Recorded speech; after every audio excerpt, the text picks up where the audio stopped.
अच्छा जी, अब हम लोग अगले फंक्शन के ऊपर आते हैं। इरेज का हमारे पास फंक्शन है और हम लोग ये कहते हैं कि हमारे पास अगेन इसके अंदर वो ऑप्शन हो सकती है कि हमारे पास जितनी भी वैल्यूज़ मिलती हैं उन सारी की सारी वैल्यूज़ को हम लोग जो है वो इरेज कर दें, या पहली जो हमें जो वैल्यू मिलती है उसको हम लोग जो है वो इरेज कर दें। तो let's say we go for the second option कि हमें जितनी भी वैल्यूज़ मिलती हैं वो हम लोग इरेज करते हैं।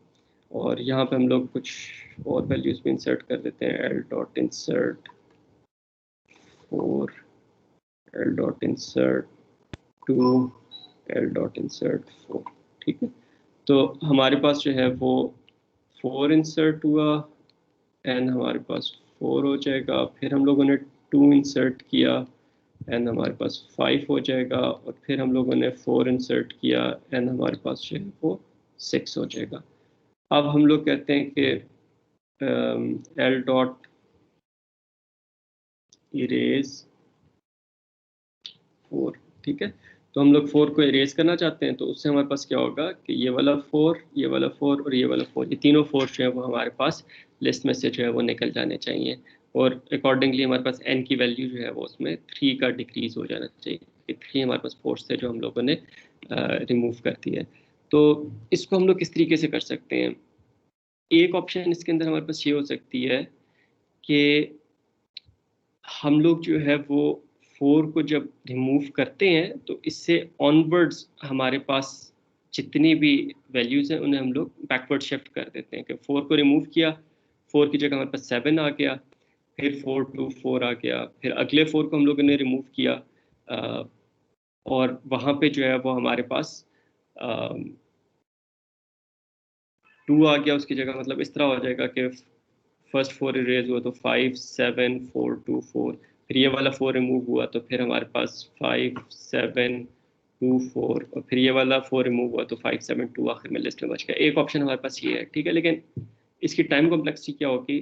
इसके अंदर हमारे पास टाइम कॉम्प्लेक्सिटी जो है वो ऑर्डर n हो जाएगी, विच इज़ फाइन। हम लोग इस तरीके से कर सकते हैं।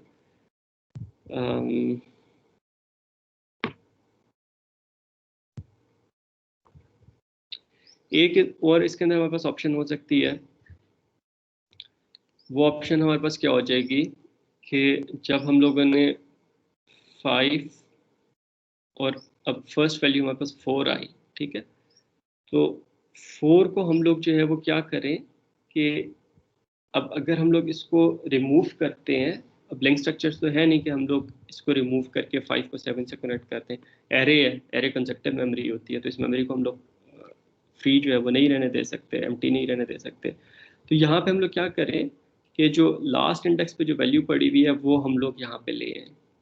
ठीक है, मतलब इस 4 को हम लोग उठा के इधर ले आए। ठीक है, अच्छा, और फिर दोबारा हम लोग यहाँ से जो है वो शुरू कर लें। अह, फिर हमारे पास इस 4 की जगह हमारे पास, तो ये हमारे पास क्या हो जाएगा, फर्स्ट 4 को रिमूव करेंगे तो हमारे पास 5, ये लास्ट वाला 4 इस 4 की जगह पे आ जाएगा, फिर 7, फिर 4, फिर 2। अब फिर जब इस 4 को हम लोगों ने दोबारा देखा, हमारे पास 4 आ गया, इसको जब इरेज करना है तो इसकी जगह हम लोग 2 को ले आए। ठीक है, हमारे पास क्या हो जाएगा, 5 2 7 4। ठीक है, अब फिर हम लोग क्या करें कि 7 2 हमारे पास है, इसको हम लोगों ने कुछ नहीं करना, आगे 7 पे मूव करके फिर अब हमारे पास 4 आ गया। तो अब फिर हम लोग इस पे क्या करेंगे, जो लास्ट इंडेक्स पे जो वैल्यू पड़ी हुई है वो हम लोग इसकी जगह ले आए, एंड दैट्स इट। ठीक है, तो लास्ट इंडेक्स पे हमारे पास कुछ भी नहीं पड़ा हुआ है, गार्बेज पड़ा हुआ है, तो वो हमारे पास इस जगह पे आ जाएगा। और लास्ट इंडेक्स इनफैक्ट यही वैल्यू पड़ी हुई है, तो ये हमारे पास यहाँ पे आ जाएगी। एन को डिक्रीमेंट करेंगे तो ये जो 4 है ये हमारे पास लॉजिकल गार्बेज बन जाएगा, तो 5 2 7 जो है वो हमारे पास रह जाएगा। इसके अंदर ये है कि हमारे पास जिस सीक्वेंस में हम लोगों ने वैल्यूज जो है वो हम लोगों ने इंसर्ट की हैं, वो सीक्वेंस जो है वो हमारे पास डिस्टर्ब हो जाएगा, which is not a problem, क्योंकि हमारे पास लिस्ट जो है वो अनसॉर्टेड है। और अनसॉर्टेड लिस्ट के अंदर हम लोगों ने क्यू को इम्प्लीमेंट नहीं किया। It is not a Q कि हम लोग कहें कि जिस सीक्वेंस में हम लोगों ने वैल्यूज इंसर्ट की हैं उसी सीक्वेंस में वो हम लोग वैल्यूज जो है वो हम लोग रिट्रीव करें। ठीक है, तो इससे पहले हम लोग जो है वो इरेज के चले दो फंक्शन हम लोग कर लेते हैं। एक इरेज का फंक्शन है जो सिर्फ एक वैल्यू को रिमूव करता है, और फिर एक इरेज ऑल का फंक्शन हम लोग कर लेते हैं जो सारी की सारी वैल्यूज को जब वो रिमूव करेगा। उसी के कॉरिस्पॉन्डिंग अगर हम लोग अपडेट का फंक्शन जो है वो करें कि ये वाला हमारे पास अपडेट ऑल का फंक्शन है, ठीक है, और इसी के साथ हम लोग एक अपडेट का फंक्शन बना लें जो सिर्फ एक फर्स्ट वैल्यू को जो है वो हमारे पास रिप्लेस करेगा। तो हम लोग जो है वो क्या करते हैं कि जैसे ही हमें वो पहली वैल्यू मिलती है उसको हम लोग न्यू वैल्यू से रिप्लेस करते हैं और रिटर्न ट्रू करा देते हैं, ठीक है। ये हमारे पास बूलियन फंक्शन हो गया। और दूसरा जो है हमारे पास अपडेट ऑल का फंक्शन है, ये क्या करेगा कि सारी की सारी वैल्यूज को जो है वो अपडेट कर देगा। इसी तरह हम लोग इरेज और इरेज ऑल का फंक्शन जो है हम लोग बना लेते हैं, erase and erase all. Erase का फंक्शन क्या करेगा, जो फर्स्ट वैल्यू मिलेगी उसको जो है वो रिमूव कर देगा लिस्ट से। तो पहले हम लोग इसकी लॉजिक देख लेते हैं। इसकी लॉजिक हम लोग जो है वो सिंपल से किस तरह बनाते हैं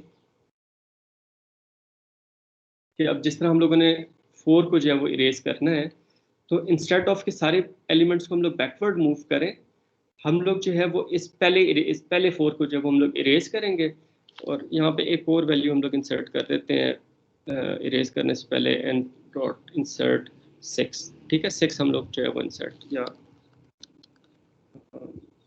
9 जो है वो हम लोग इंसर्ट कर देते हैं, ठीक है। एल डॉट इंसर्ट 9, तो हमारे पास यहाँ पे हो गया, और एन जो है वो हमारे पास एन के अंदर अब 7 आ गया। अच्छा, अब हम लोग क्या करते हैं, जब 4 को इरेज करना है तो हम लोग क्या करेंगे कि इंस्टेड ऑफ के हम लोग सारी वैल्यूज को बैकवर्ड शिफ्ट करें, हम लोग क्या करते हैं कि 4 को जो लास्ट इंडेक्स पे वैल्यू पड़ी हुई है वो हम लोग 4 की जगह पे ले आते हैं और n को माइनस माइनस कर देंगे, ठीक है।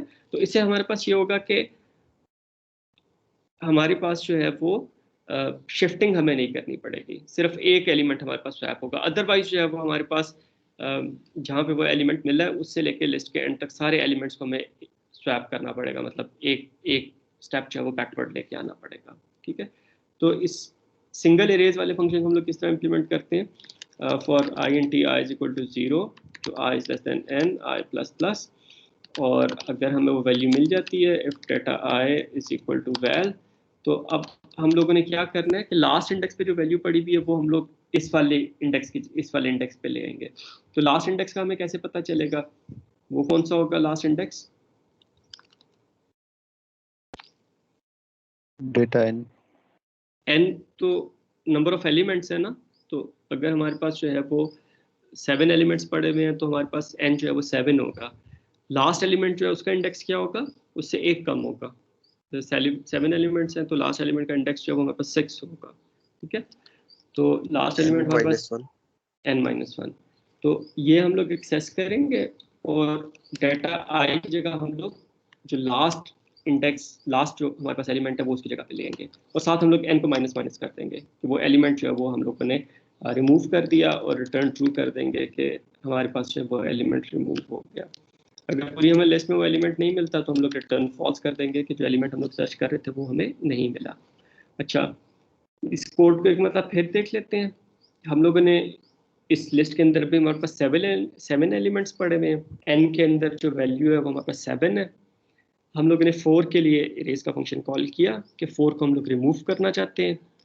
अब हम लोगों ने क्या किया कि लास्ट इंडेक्स पे जो वैल्यू पड़ी हुई है, लास्ट जो वैल्यू हमारे पास लिस्ट में पड़ी हुई है वो हम लोगों ने देखा इंडेक्स n-1 पे पड़ी होगी, तो हम लोगों ने उसे एक्सेस किया, और जो वैल्यू हम लोगों ने डिलीट करनी थी उसकी जगह हम लोगों ने लास्ट वैल्यू को स्टोर करा दिया। दैट मीन्स कि हमारे पास अब 5 की जगह जो है वो अब हमारे पास क्या आ गया, 4 आ गया, ठीक है। अब 9 हमारे पास लिस्ट में तो रहेगा, लेकिन ये सॉरी 4 की जगह हमारे पास 9 आ गया। ये वाला 9 भी हमारे पास लिस्ट में रहेगा, लेकिन ये लॉजिकल गार्बेज बन जाएगा, क्योंकि n की वैल्यू हम लोग डिक्रीमेंट कर देंगे, n माइनस माइनस कर देंगे, तो हमारे पास n6 हो जाएगा। अब नेक्स्ट एलिमेंट जो हम लोग स्टोर करवाएंगे वो हम लोग इंडेक्स 6 के ऊपर जो वो स्टोर करा देंगे, मतलब 9 जो है वो लॉजिकल गार्बेज जो है वो ओवरराइट हो जाएगा, ठीक है। तो ये हमारे पास सिंपल एक इरेज का फंक्शन हो गया। ये क्लियर है सबको?